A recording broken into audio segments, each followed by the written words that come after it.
ఇక్కడ ఎవర్రా భవాని? అదిగో ఎల్లో కలర్ చుడిదారి వేసుకుని దర్జాగా కూర్చుందే తానే. ఆ తెల్లోడు బిర్యానీ కొట్టు ఫ్యామిలీ అన్న. ఏమ్మా బాబు, ఫోన్ చేస్తే తీయబెట్టి నువ్వేమన్నా అంత పెద్ద వ్యక్తివా? మీ వల్ల మేము ఇబ్బందులు పడింది చాలుదా, మళ్ళీ ఎందుకని వచ్చారు? మేమందరం కలిసి ఒక ఆపరేషన్ చేయడం కోసం బొట్టు భవాని అని ఒకరిని ఫిక్స్ చేశాం. నా service charge 25 lakhs. Bhavani OCC bank transfer చేసేయండి. ఆ 25 lakhs ని ట్రాన్స్ఫర్ చేసేయండి. వాడి పేరు భవాని, నీ పేరు భవాని. వాడికి ఓసీసీ బ్యాంక్ లో అకౌంట్ ఉంది, నీకు ఓసీసీ బ్యాంక్ లో అకౌంట్ ఉంది.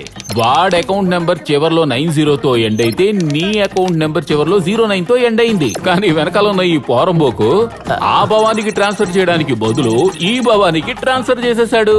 మీరు చెప్పింది కరెక్టే, కానీ అదే సమయానికి ఇంకొకరి దగ్గర నుంచి మాకు డబ్బు రావాల్సింది. ఆ డబ్బులే ఈ డబ్బులు అనుకుని ఆ డబ్బులు తీసి మా తాతయ్య ఆపరేషన్ కోసం ఈ హాస్పిటల్ కి కట్టేశాం. నువ్వు తాతకు ఆపరేషన్ చేయించావో లేక నీ ఫ్రెండ్ గీతకు ఆపరేషన్ చేయించావో నాకు అనవసరం. ఇమీడియట్ గా ఆ 25 లక్షలు ఆ భవానీ అకౌంట్ కి ట్రాన్స్ఫర్ చెయ్యాలి. ఇలా చూడండి, వెంటనే అడిగితే ఎలా ఇవ్వగలం? కొంచెం టైం కావాలి. ఎంత టైము? ఒక 1 వారం. మా అన్నయ్య గురించి మీకు బాగా తెలిసే ఉంటది. సో ఇమ్మీడియట్ గా డబ్బుని మీరు ట్రాన్స్ఫర్ చేయలేదంటే ఇదే హాస్పిటల్లో మిమ్మల్ని కుటుంబ సమేతంగా తగలబెట్టేస్తాడు. 24 hours. భవానీ, అందరి జీవితాల్లోనూ ఒక డెడ్ ఎండ్ అంటూ ఉంటుంది. అన్ని తలుపులు మూసేసినట్టు ఒక చిన్న ఫీలింగ్ మనకుంటుంది. అటువంటి సమయంలోనే దేవుళ్లాగా ఒకడొచ్చి మనల్ని కాపాడతాడు. పూంగుండ్రని ఒక లాయర్ సిటీ నుంచి అడక్కల్ రాజు కేసు కోసం మన ఊరు అరవి హోటల్లో ఉంటున్నారు. లాయర్ పొంగుండన్ సార్ ని కలవాలి. సార్ బిజీగా ఉన్నారు, మీరు కాస్త లాబీలో వెయిట్ చేయండి. మేము పోగుండ్రన్ సార్ క్లోజ్ రిలేషన్. నువ్వు ఊరుకోవే, ఆయన రమ్మంటేనే మేము వచ్చాం. మేము తెల్లాడు బిర్యానీ వాళ్ళ ఓనర్. Visiting card ఇవ్వవే. ఇదిగో తీసుకో. ఏ రూమ్ అన్నా? 302. కాలింగ్ బెల్ కొట్టినా రెస్పాన్స్ లేదేంటి? ఇప్పుడేం అయిపోయిన చేద్దాం? తర్వాత వద్దామా? అదే సరే కదా. డోర్ తెరిచి ఉంది.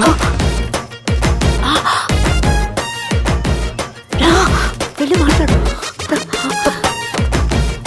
సార్ సారీ సార్, చాలా సేపటి నుంచి కాలింగ్ బెల్ కొడుతూనే ఉన్నాం, ఆయన రెస్పాన్స్ లేదు. అందుకే లోపలికి తంగస్వామి తాతయ్య మిమ్మల్ని కలవమన్నారు. మాకు తోడుగా ఉన్న ఆయన్ని హాస్పిటల్లో కొట్టి పడేశారు. ఏంటి నేను మాట్లాడుతుంటే ఆయన సమాధానం చెప్పట్లేదు.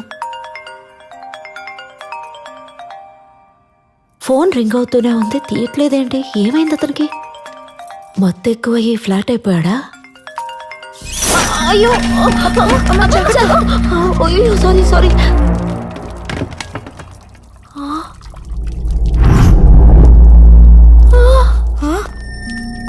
ఏమైంది?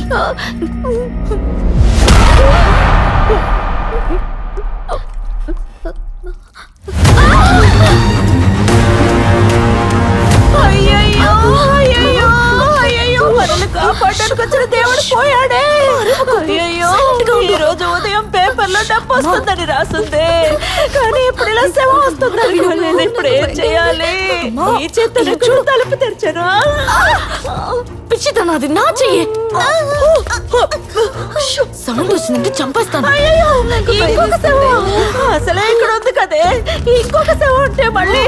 అయ్యో, ఇప్పుడు ఏం చేయాలో అర్థం కావట్లేదే. అమ్మా,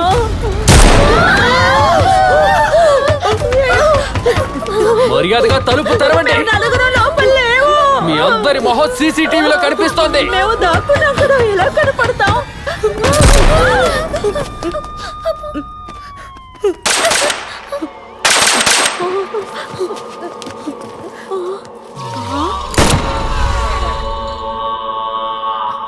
టీవీ సీరియల్ మిస్ చేసేసామే. ఇప్పుడు చాలా ముఖ్యం.